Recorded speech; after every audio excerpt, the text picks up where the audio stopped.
Bienvenue sur la page d'information AfriZoom. Ce jeudi 11 juillet, devant les forces vives de la nation au stade de sport du Burkina Faso, le président Ibrahim Traoré a tenu un discours dans lequel il accuse ouvertement son voisin le Bénin de vouloir déstabiliser son pays, assurant que son voisin hébergeait 2 bases françaises dans sa partie nord. Selon le président du Faso, ces bases seraient un centre des opérations des terroristes qui frappent régulièrement le Burkina Faso.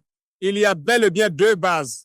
Une vers Kandi et l'autre en allant vers Porga ou je ne sais pas quelle localité.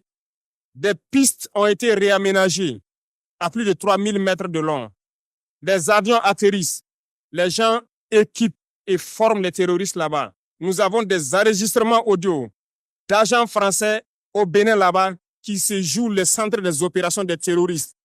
L'état-major des armées françaises, quelques heures après le discours du président du Faso, dément l'existence de bases militaires françaises au Bénin dans une déclaration à Anadolu. Il affirme que les seuls militaires permanents sont l'attaché de défense et les coopérants qui sont détachés auprès du ministère de l'Europe et des Affaires étrangères.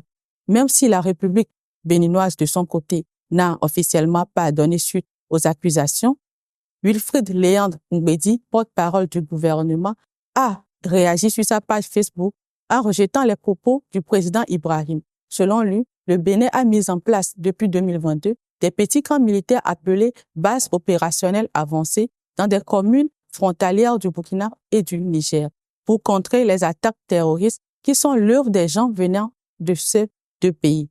Il continue en ces mots, je cite, « Voilà que nos frères et voisins, pour des raisons de politique domestique, s'emploient à vouloir faire de nous la source de leurs problèmes.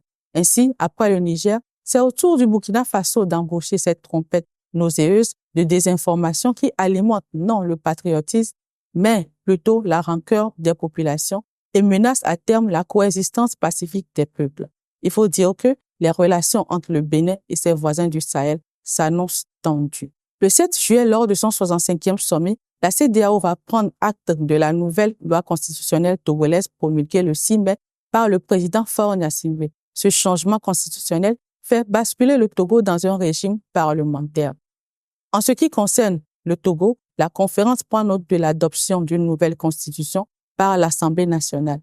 Elle félicite le gouvernement et le peuple pour le bon déroulement des élections législatives et régionales, peut-on lire dans le communiqué. Mais au sein de l'opposition togolaise et de la société civile, le modus operandi de ce changement ne passe pas. Ce 10 juillet, dans un communiqué de presse, le mouvement « Touche pas à ma constitution » qui réunit des acteurs de l'opposition, va monter au créneau pour dénoncer cette décision de la CEDEAO. Ceci est inacceptable de la part d'une organisation censée travailler pour le peuple, a regretté le Front, qui poursuit en qualifiant cette décision de l'institution sous-régionale d'affront pour les Togolais.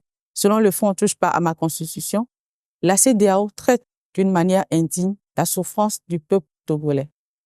Le 15 avril, à la veille des élections législatives et régionales au Togo, et alors que le projet de changement constitutionnel suscitait des réactions assez divergentes dans le pays, la CEDEAO va publier un communiqué sur sa page Facebook pour annoncer une mission exploratoire au Togo, je cite, « dans le contexte crucial de la gravité des réformes constitutionnelles controversées que le président prévoyait d'introduire. » Mais l'institution fera volte-face et va retirer le communiqué.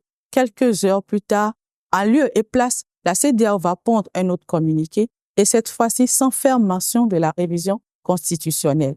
Le président de la commission, Omar Alieu Touraï, a approuvé le déploiement d'une mission d'information au Togo à la perspective des élections législatives et régionales prévues le 29 avril 2024. La mission entreprendra une évaluation préélectorale conformément au texte communautaire et ne s'engagera dans aucun autre processus comme indiqué dans un communiqué antérieur qui a été retiré. Le 18 avril, l'opposition togolaise va donc saisir la Cour de justice de la CEDEAO pour lui demander de condamner la République du Togo pour avoir changé de constitution et de retirer purement et simplement la loi sur le changement constitutionnel. Selon l'AFP, la Cour a confirmé avoir reçu le courrier, mais elle n'en donnera pas suite. Il faut rappeler que depuis plusieurs semaines, l'opposition togolaise et les acteurs de la société civile multiplient les meetings pour dénoncer ce changement de régime.